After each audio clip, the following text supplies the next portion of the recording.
Nazira, bonsoir. Bonsoir On vous Rodrigue. reçoit aujourd'hui avant le jingle Ah pour vous oui, permettre d'y aller directement. directement, oui. C'est toi que j'avais très hâte de retrouver notre invité ce soir. Bonsoir Monsieur Roger. Bonsoir, madame. J'espère que vous allez bien.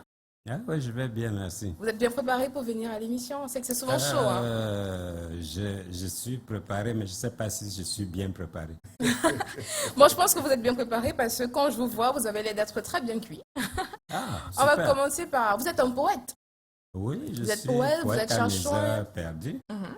Oui, et j'ai pas beaucoup d'heures perdues quand on regarde mon emploi de temps. Ah, un homme très occupé. Très occupé. Est-ce que c'est grâce à la poésie que vous avez séduit votre dulcinée?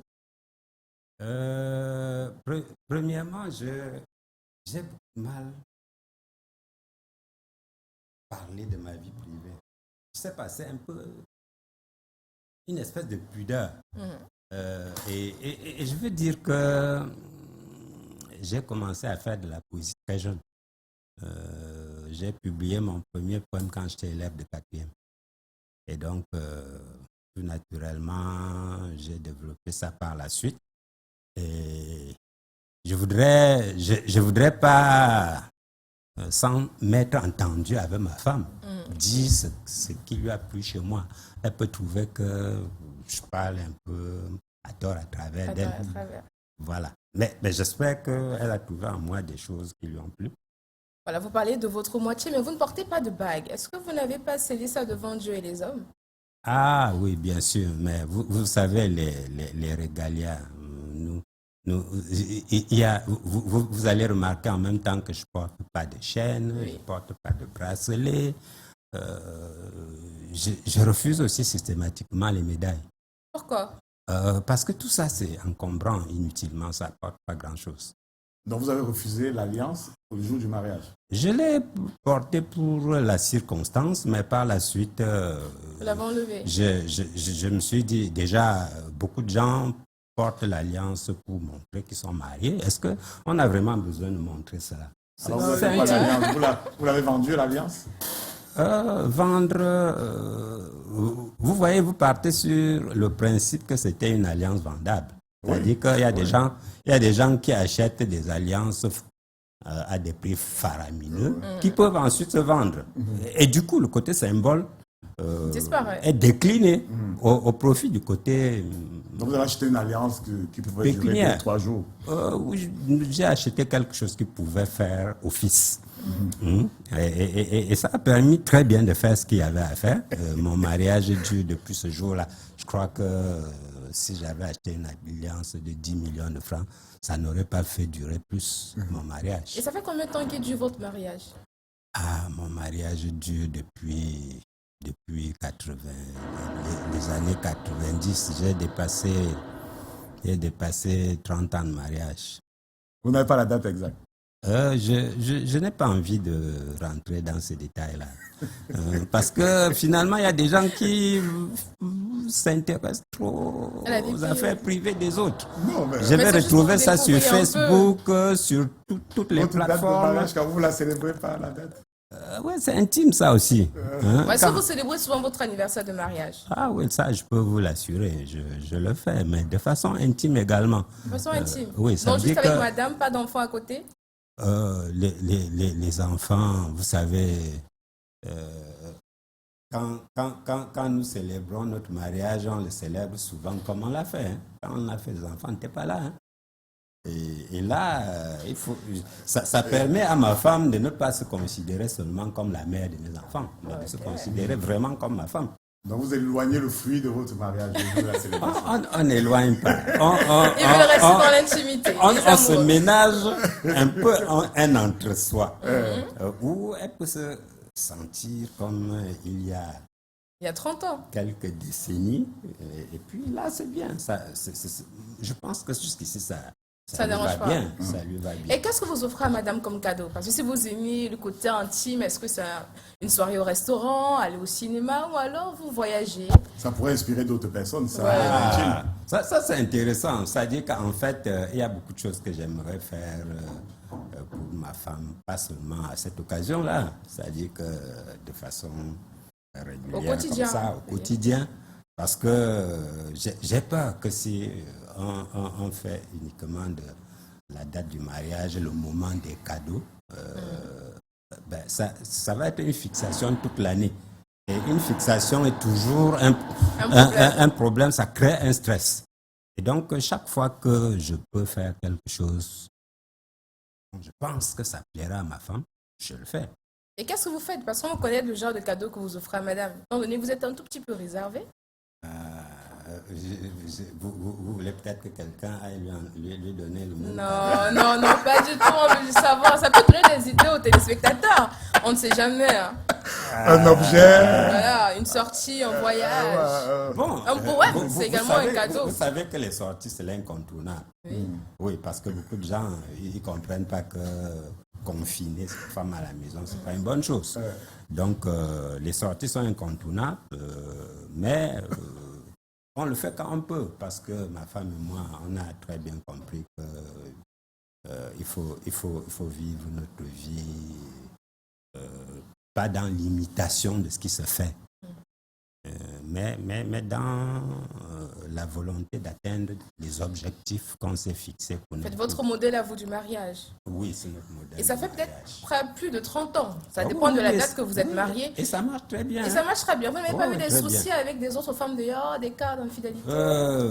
Vous voyez, ça, c'est un problème auquel sont confrontés les gens qui,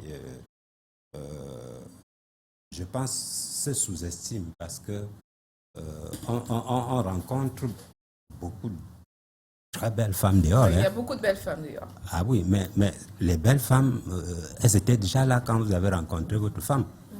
Et donc, sur ce plan-là, je peux être plus précis et dire que personnellement, quand vous manquez de respect à votre femme, c'est la pire des choses qu'on puisse faire.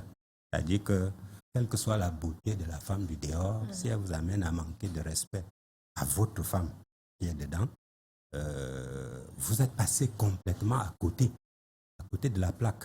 Et donc ça, c'est une chose. Moi, par exemple, je vous trouve très belle. Oh, merci, c'est gentil. Mais je vous assure que je vous préfère ma femme. Hein. Ah oui. Ça, c'est un exemple de fidélité pour les autres. Ah oui, je vous préfère ma femme. Parce que quand je la vois, je ne peux pas m'empêcher de la voir comme je l'ai vue le premier jour. Et comment est-ce que vous avez fait pour résister à toutes ces femmes? Parce que quand on dit qu'un homme est poète, beaucoup de femmes aiment les belles lettres, les belles déclarations. Comment est-ce que vous avez résisté à la tentation? Parce que 30 ans, c'est pas 30 jours. Hein. Personnellement, je ne suis pas avare de compliments à l'endroit des femmes. Mais ça ne va pas plus loin que les compliments. Hein. Je suis très occupé. Je n'ai pas le temps de courir après les femmes. Je peux vous confier que je n'ai jamais changé ma route parce que ça allait me permettre de rencontrer une femme, même de la vie. Et donc, c'est promis ça. J'apprécie la beauté partout où je la trouve.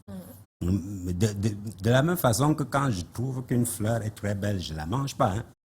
Je l'apprécie, je passe. Mais... J'avais dit, je dis que c'est une très belle fleur. Comme quelqu'un dit Samuel.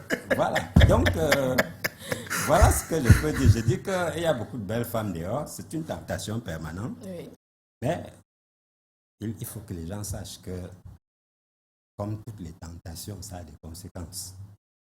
Et puis, si vous mettez en position de vivre ces conséquences et que vous êtes quelqu'un qui est très occupé comme moi, vous allez vous retrouver dans des conditions où pendant un certain temps, vous ne pourrez plus faire ce que vous avez envie de faire parce que vous gérez les conséquences d'une passade. Parce que ces femmes du dehors, c'est passager. Elles vont peut-être même pas vouloir entrer chez vous si elles arrivent à mettre votre femme dehors. Donc, c'est très important, il faut savoir ce qu'on veut. Moi, je suis très occupé. Quand je viens à Canal 2, je viens travailler. Si en route une femme m'empêche d'arriver ici, je ne vais pas accepter parce que ce n'est pas l'objectif auquel je suis sorti. Vous allez fuir, comme on dit sur vos quartiers. Bon, voilà, je vais fuir. Bon, vous dites depuis tout à l'heure que vous êtes très occupé, mais dans votre occupation, vous travaillez beaucoup avec madame. Vous lui accordez du temps. Et vos enfants dans tout ça? Ah, j'adore mes enfants. Vous savez, vous pouvez me croire, je pense que c'est un sujet sur lequel on ne doit pas badiner. Je pense que malgré tous les problèmes que j'ai eus, j'ai jamais décentré mon intérêt par rapport à mes enfants. Parce que l'échec de vos enfants, c'est votre pire échec dans la vie. Oui. Et ça, je voudrais que les gens le comprennent bien. Parce que les gens sont toujours en train de dire, je suis très occupé, je suis monté, je suis descendu. Mais l'échec de vos enfants vous rattrape tôt ou tard. Et même dans la postérité, ce sont vos enfants. Ils portent vos noms. Oui, Ils portent votre nom. Je ne me suis jamais amusé avec l'éducation de mes enfants. Et sur ça, là, j'ai jamais transigé.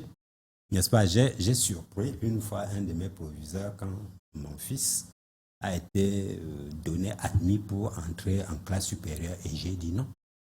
J'ai dit, il n'a pas le niveau pour passer en classe supérieure. Le proviseur était mécontent. J'ai dit, mais oui, votre problème, c'est mon fils. Je sais ce que je veux pour lui. Je veux qu'il soit un homme qui pense qu'on ne réussit pas par hasard. Oui, et donc sur ce plan-là, je suis catégorique. Il y en a des enseignants parmi eux, des enseignants parmi les enfants. Ils grandissent encore. Peut-être qu'il y aura des enseignants. Et si quelqu'un vous annonce qu'il a eu le concours de l'école normale, vous allez lui encourager? Je dois dire que d'abord, j'étais un enfant très libre. Mes parents m'ont presque rien imposé. Et pour moi, c'est un modèle que je suis. Et donc, mes enfants savent qu'ils sont effectivement libres. Donc, quand quelqu'un fait son choix, il vient, il m'explique. Il m'explique que voilà, papa, je pense que j'ai envie de faire telle chose. Je lui demande pourquoi. Il m'explique. Quand c'est convaincant. Mais peut-être que vous avez suffisamment diabolisé le statut de l'enseignant que l'enseignant ne va pas encourager les enfants. Non, je vais peut-être rectifier ce que vous dites là pour dire que je ne me suis pas retrouvé dans l'enseignement par hasard. Et j'ai eu plaisir à enseigner 37 ans. Wow. J'ai fait 37 ans craie en main. Et je ne me suis jamais fatigué d'enseigner. À un moment donné, j'étais fatigué de corriger parce que mes yeux étaient devenus un problème, mais jamais d'enseigner. Et donc, vous comprenez, j'ai un contrat avec l'éducation qui peut-être relève de ce qu'on appelle la vocation, c'est-à-dire un appel qui vient de l'intérieur.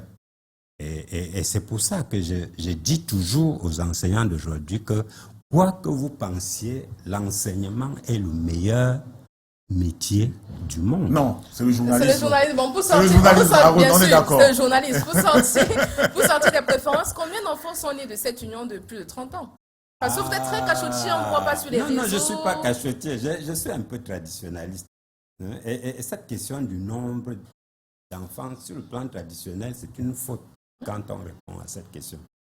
On ne compte pas les enfants d'un homme. Oui, on ne compte pas. Pourquoi? Non, parce que traditionnellement, vous voulez que je vous explique des choses que la tradition elle-même n'explique pas. Mais vous avez sorti des ressources scientifiques depuis le début de l'émission. Et hop, comme on dit au quartier. Et hop, est-ce qu'on demande le nombre d'enfants? Vous nous ramenez dans la tradition. On était sur une question intellectuelle, l'éducation. Maintenant, vous posez des questions de personnes. Et je dois peut-être vous dire que chez moi, à Babadjou, je suis un fils Babadjou. Dans les Bamboutos? Oui, dans les Bamboutos. On intronisait mon chef samedi le 14, qui est moi. Donc je suis l'homonyme. Le chef n'est pas l'homonyme de quelqu'un. C'est moi qui suis son homonyme. Et dans ce village-là, je sors d'une famille qui est au cœur des traditions. Donc quand je parle des traditions, soyez pas étonnés. Mais vous connaissez le nombre quand même? Oui, c'est personnel. Non, on vous laisse s'assurer. J'ai beaucoup d'enfants, vous pouvez me croire, j'ai beaucoup d'enfants. C'est là qu'on met la question. Merci à vous, Nazira, d'avoir répondu de la bonne humeur sur ce plateau. Nous allons reprendre nos cahiers, nos stylos pour reparler de l'école, en restant sur le fil rouge de cette émission, toujours le financement de l'éducation. Nous parlions tout à l'heure de la lancinante